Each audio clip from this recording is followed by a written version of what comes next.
Hello everyone, welcome back to the channel. I'm Oluwabukola Ajayi, and in this video we're going to be discussing some of the reasons or factors contributing to your cakes going bad. It can be quite daunting when you know you have an amazing recipe, like maybe you paid for it or you developed it yourself or something, or someone has used it before, you've seen great reviews about this particular recipe, or you bake the recipe and it just doesn't come out the way you had envisioned it, or you sell it to your customers. If for example you're a professional baker and the customers just call you, hello, your cake went bad, what went wrong, this is your cake, did not even, the shelf life is just too short, you kept it out for just 24 hours or 48 hours and suddenly the cake has gone bad, this, and they're just complaining. And we all know that angry customers are not the best energy any baker wants to receive. Like, yo, as bakers, especially professional bakers, what we always look out for is, amazing feedbacks, amazing reviews. Hence why I decided to say, okay, you know what, I think it's time I finally treat this topic. So guys, if you have not subscribed to the channel, like, what exactly are you waiting for? What is the color of your pea? Why have you not subscribed to the channel? You keep coming back here for good things and you refuse to subscribe. I take my time to make those videos. I take my time to develop these recipes, to make these recipes and all, to just, just for your viewing pleasure. The only thing it is you can give me that will make me happy is subscribing to the channel, giving me your thumbs up. Like, click that thumbs up button. Yes, click the thumbs up button, and drop a comment, and most importantly, share the link of the video with others so that they can also come and watch and learn and grow. Yes, okay, let us dive right into it. The very first thing I'm going to be talking about is your ingredients. Before you bake anything, like before you start baking or when you go to the market to stock up, your ingredients, your baking flour, your yeast, the baking powder, the flavors, the vinegar, your chocolate, your cocoa powder, eggs, all of those things, ensure you check properly that the expiration date is not near. That is one thing I feel we always miss, especially with those little things like the flavors, the vinegar, especially when you're making anything that has to do with bicarbonate soda, which is soda, baking soda. Your vinegar needs to be active so that you can also activate the baking soda. When you're making your chocolate cake, when you're making your red velvet cake, if the vinegar is not active, if the vinegar has expired, trust me, the texture of your red velvet, the texture of your chocolate cake is going to be somehow. Like, you really, really won't like the outcome, the texture of cakes that has to do with that.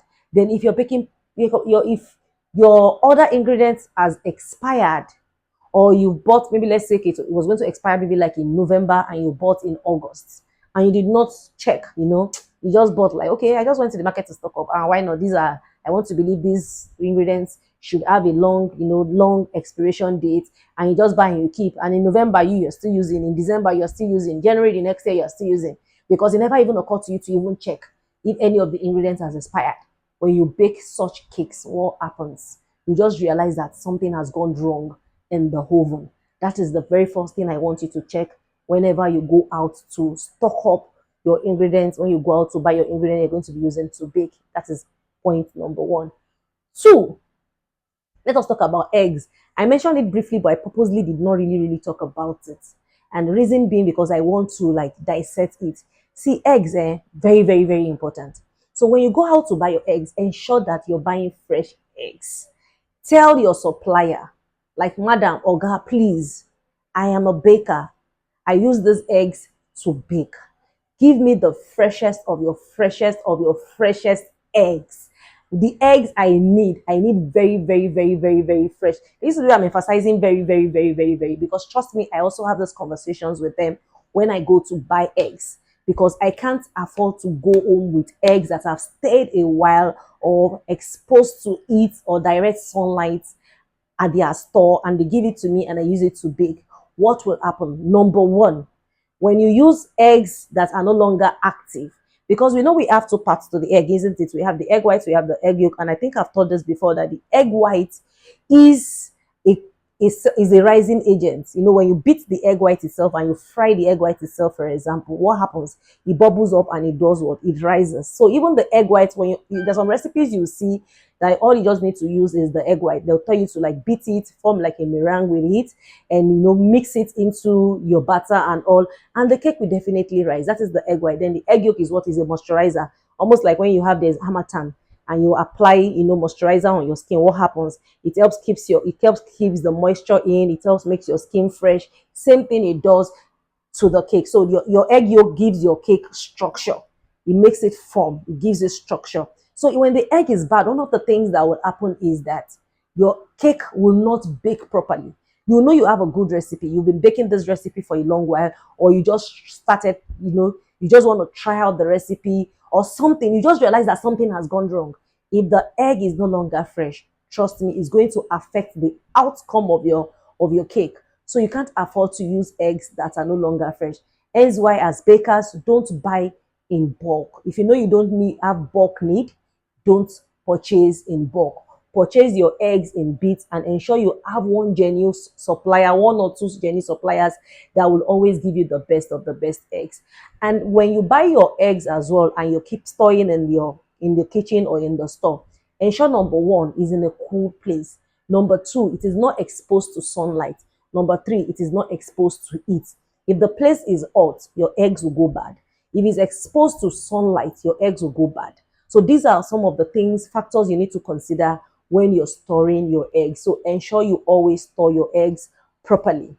Another factor again you need to consider when baking your anything, whether it's cakes or pies, pastries, and all, is the quality of the baking pan. I can't believe I'm saying this because I used to be the school of thought of, oh, we've been using these baking pans for years. So why are we now saying that those baking pans are no longer, you know? But for me, let us tell ourselves the truth. Baking pans play an integral role, like an essential role in the outcome of your bakes. Baking pans are very, very, very important. It looks like baking pan, the conversation on baking pan looks like it's not that deep. Trust me, it is that deep. So the thickness of your baking pan and the quality of the baking pan will also determine the general outcome of whatever it is you're baking. So if you're baking meat pies, for example, and the baking tray you're using is quite light, if it is too light, your meat pies will tend to burn even before it's fully baked. If you bake your cake in pans that are light, like very light and not thick and sturdy, what happens? Your cake will begin to burn even before it bakes completely. Your cake will tend to become very, very brown even before it bakes completely. And your cake will tend to be dry before it bakes completely. Because why? The baking pan is light. It can't withstand the heat in the oven or on the stove. So hence why if you can and you can afford it, please try and buy quality baking pans. And if right now for any reason you can't afford it financially, I'm advising you save towards buying good baking pans. Believe me when I talk about baking pans. I used to be of like I said, I used to be of the school of thought of it's just baking pans. We've been using it for donkey years. Why are we now saying that this? Why are we not saying that? But yes, I've come to realize that the quality of the baking pan matters. I knew that for baking trays. In terms of baking pastries, I've always known that if the tray is light, you won't get the best pastries. I've always known that. But for cakes, I've come to that realization that if the baking pans are not good, trust me, you won't get the best of your recipe. That is another thing you need to consider when baking. Fourth, check your oven temperature. Check your oven temperature. If you don't have, if your oven does not have a regulator, buy a thermometer. Buy an oven thermometer. Buy it and hang it inside the door of the oven. Very, very, very, very important. Because what that does for you is that it helps you to check the preheat temperature of your oven before you put in your bakes. So, but if you're doing your oven, if you're using your oven manually, like, okay, I think right now is okay, it has been on for 10 minutes, it has been on for 5 minutes, and you put the cake in there, especially. Okay, what happens to the cake? When you put the cake into an oven where you've not preheated the oven to the exact temperature that particular recipe calls for, if it is too low, your cake will not rise on time. And what will happen? Your cake will eventually sink. because it took a longer while for the baking powder or the baking soda or the rising agent in it to activate. So because the cake is now, the cake is increasing in temperature, and at the same time as the oven, the cake and the oven now, they are just trying to preheat. So the oven is preheating while the cake is in there. I think that is the word I'm looking for. Because the oven is not preheating while the cake is in there, what happens? The cake will not rise as at when it's meant to rise, at the accurate time is meant to rise. And what happens? The cake will begin to rise, and at some point it will take a nosedive, and your cake will eventually sink. Then if the oven is too hot, now if the oven is too hot, what happens? The cake will rise too much. It will rise forcefully. So that's ends why you see that, but I did everything they asked us to do. I tapped the batter on on the tabletop. I did this, I did that, I leveled it. You'll be thinking in your head, like, why is my cake? My cakes are never leveled. It's never leveled. It just comes out with this dome top because the oven was just too hot. The cake rised suddenly, like it rised too much, too quickly. And what will happen? It will rise, and eventually have a dome top. And it's not just the dome top that is the problem. Aside the dome top you're seeing, trust me, the texture of that cake has changed. So if you give the same recipe to some other person who bakes it properly in an oven, the exact temperature that recipe calls for, when they cut your cake and cut that person's cake, trust me, you will see the difference in color, you will see the difference in texture.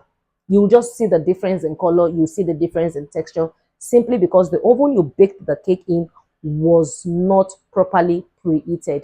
So your oven thermometer, what it does for you is that it helps you to tell you, like, okay, this is the time you cannot put this cake in the oven. This is the time you cannot put this pastry in the oven. This is the time you cannot put this croissant. Is it croissant? They say croissant, not croissant. Croissant. This time you cannot put this croissant in the oven. You cannot put these things, and all of anything it is you want to bake in the oven. So oven thermometers, very, very, very, very important if your oven did not come with one. Another factor that can lead to you not experiencing satisfaction when it comes to baking is if your oven is always too hot. Now, your oven has a thermometer. Your oven has a thermometer that came with it, like a regulator that came with it, or you bought one, but still yet, your oven is still always very, very hot. One thing you can do is place a stainless bowl of water and place it on the floor of your oven. So get a stainless bowl, pour room temperature water in it, like fill it up with room temperature water, and place it on the floor of your oven while you bake. So that will be in there. You preheat your oven, you place the water in there, then you place your cake. So what happens is that the steam from the water in the bowl will help regulate the excessive heat in the oven. That way, your cakes or pastries or whatever it is you're baking will not bake too fast. It will not bake too fast, because what the water is doing for you is that it's helping you to regulate. It's almost like something is on fire and you're pouring water on it to like extinguish it. But this time we're not extinguishing because we're not pouring the water directly on the source of heat. What we're just doing is that we're just placing the water in there so that it can evaporate and steam the oven and just help regulate the heat in the oven. Because some of the things you're going to be getting from overheated, like high temperature oven while baking is dry cakes, dry pastries, because the moisture in your cake will dry completely. The moisture in your pastries will dry completely. Your cakes or your pastries or whatever it is you're baking will get burnt easily. Like, the texture, everything, and the taste. And the moment anything gets burnt, what happens? It just has this bad smell. Whoever wants to eat that thing will not get the satisfaction it thinks they were craving when they started baking, or when they ordered that for you to deliver those things to them. Hence why you need to find ways to regulate your ovens. Like I said, the first one is to do what? Is to get a thermometer if your oven doesn't come with one, so that you can regulate the temperature of your oven properly. And the second one, like I just said, is to do what? Is to place a bowl of water inside your oven by putting water in the bowl and place it on the floor of your oven. What other thing again do you need to consider when baking so that you get the best of your recipes? Is resist the urge to want to show off cake like butter. white cakes on social media. What do I mean? For some of us, when we bake our cakes, we don't allow our cakes to bake completely. We don't allow our cakes to bake completely because we want to show off that the top of our cake is not brown, the side is not brown, this is not this. No, it shouldn't work that way. Every cake has an exact color. Every cake has an exact color. Trust me on that, that it should have after you bake, especially vanilla cake. But I feel this is mostly common with vanilla cake. Vanilla cake is not meant to be white. There's no recipe of vanilla cake out there that is white. If it's going to be a white vanilla cake, that means it's a white vanilla sponge cake. And what do I mean? These are the things that gives your cake's color. Number one, the very first thing that gives your cake color is egg yolk. So if you want a white cake, like a white cake, you want your cake to look white. You don't want it to have that off whitish or slightly yellowish color vanilla cakes are known to have. What you simply do is that you don't use the egg yolk in the recipe. So you get a recipe that doesn't have egg yolk, that has just egg white. Like the coconut cake recipe right here on the channel. If you check the coconut cake recipe, it doesn't have egg yolk. If you check our cookies and cream recipe right here on the channel, it doesn't have egg yolk. Hence why when you bake the cake, what will happen? The cake will look white because the egg yolk is not present. The egg yolk is what the first factor that gives your cake that off whitish, yellowish type of color. So, because at times you get some egg yolks that looks a little bit somewhat off white, then you get some egg yolks that looks a little bit orange. So if the color of the egg yolk will determine the color of the cake when it eventually bakes. That's number one. Secondly, even your flavorings. So if you're using vanilla flavor, for example, in a white cake, vanilla flavor is a bit dark. Fine, you can say, hey, but it's just that little. Trust me, just that little goes a long way because vanilla bean is quite dark. So hence what it will definitely also alter slightly the color of your bakes. And if you also use some margarine in the market that can be quite yellowish, those that come with very, very yellowish color, you will feel you've mixed and creamed and you've tried your best. It got to almost off white, one thing off, like slightly yellow. But by the time you bake it in the oven, what happens? That yellow food color that was there will activate somehow, and you will see it in the cake. So a lot of factors goes into why your cakes will come out yellow. That is nothing but the simple truth. So the goal should be fully baked cakes, especially for cakes. The goal should be fully baked cakes, because when your cake bakes completely, trust me, it's going to have a longer shelf life. Like I tell people all the time, cakes, the baking industry is a subsector of the food industry because cakes are food. Cake is not something that fell from the sky. It has egg, flour, sugar, butter, fat. It could be oil, it could be butter, it could be margarine. It has flavors, it has crushed fruits sometimes. If you're making a very rich carrot cake, there's fresh carrots in it, there's crushed pineapple in it. If you're making a very rich carrot cake, if you're making a fruit cake, there's raisins, dried mango, orange zest, lemon zest. Just a whole lot goes into making a good cake. So why do you think the cake will not go bad? The cake will go bad if you don't bake it completely. Let me use another word. Let me rephrase. If you don't cook it completely, fine. The process for achieving bakes is baking, not really cooking. But I decided to use the word cooking for you to understand how important it is for you to bake your cakes completely. Okay, let me give you a scenario now.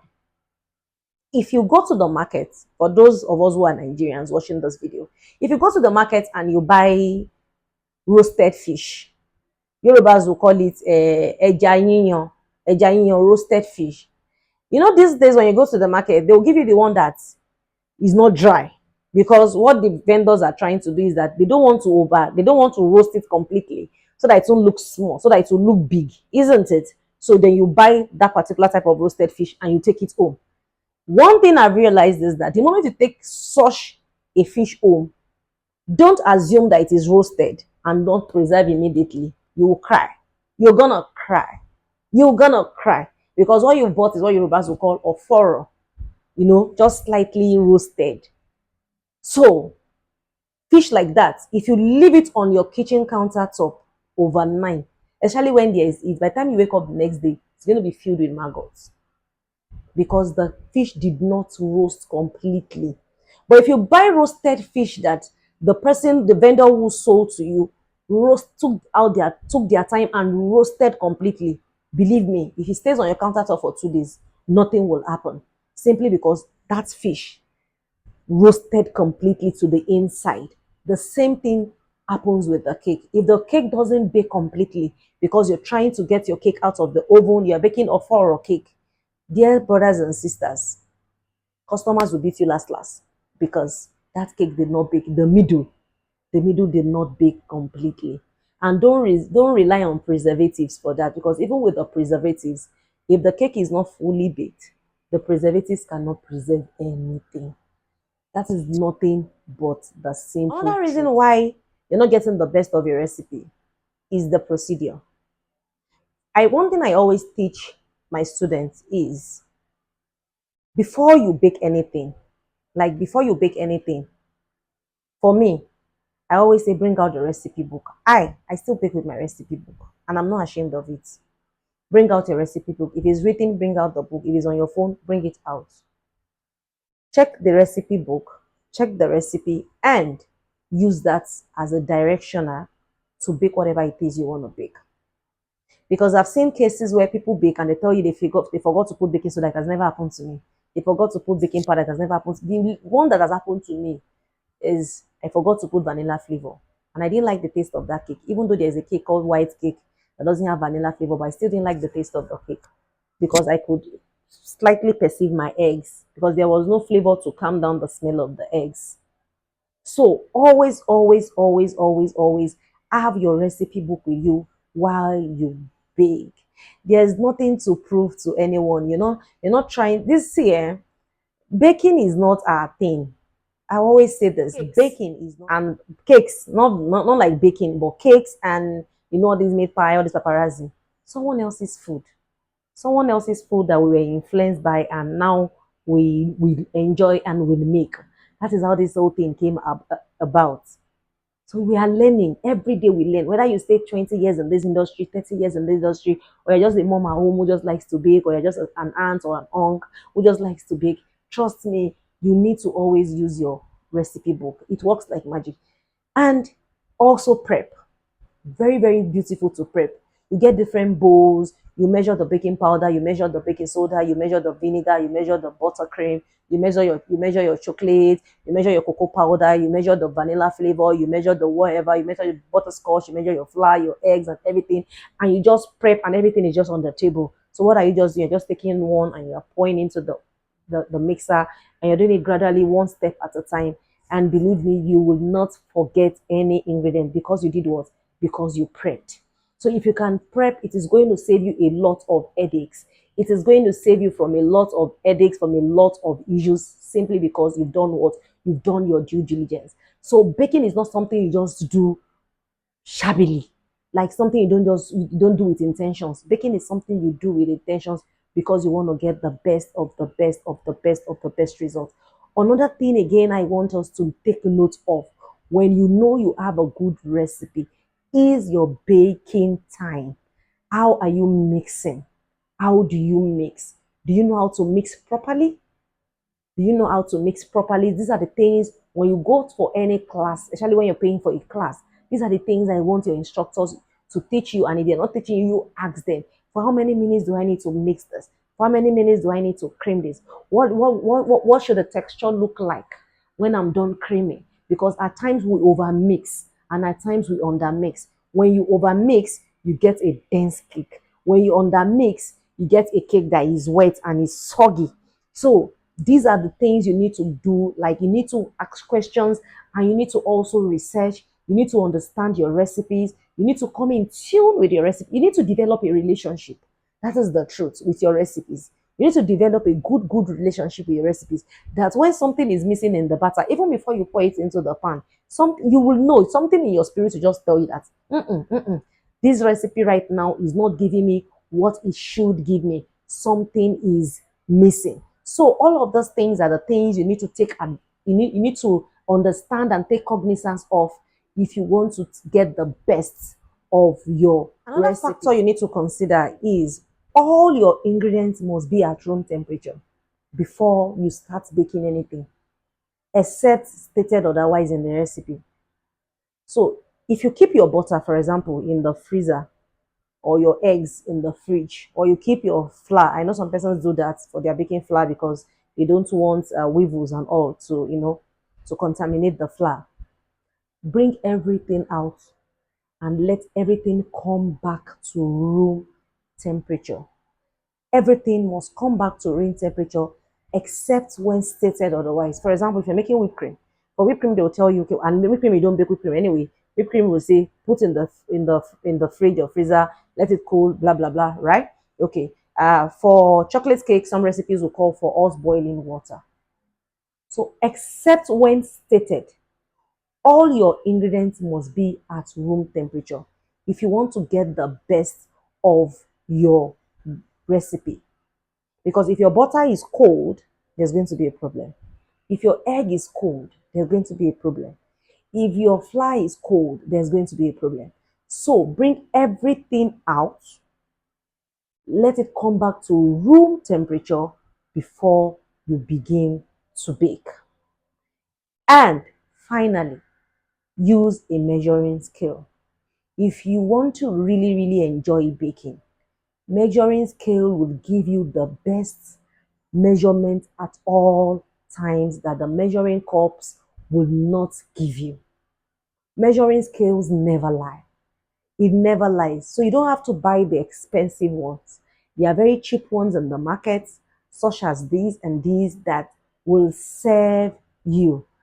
Get good measuring scales and measure your ingredients. When you measure a cup of flour in a cup, trust me, you won't get that same exact measurement the next time.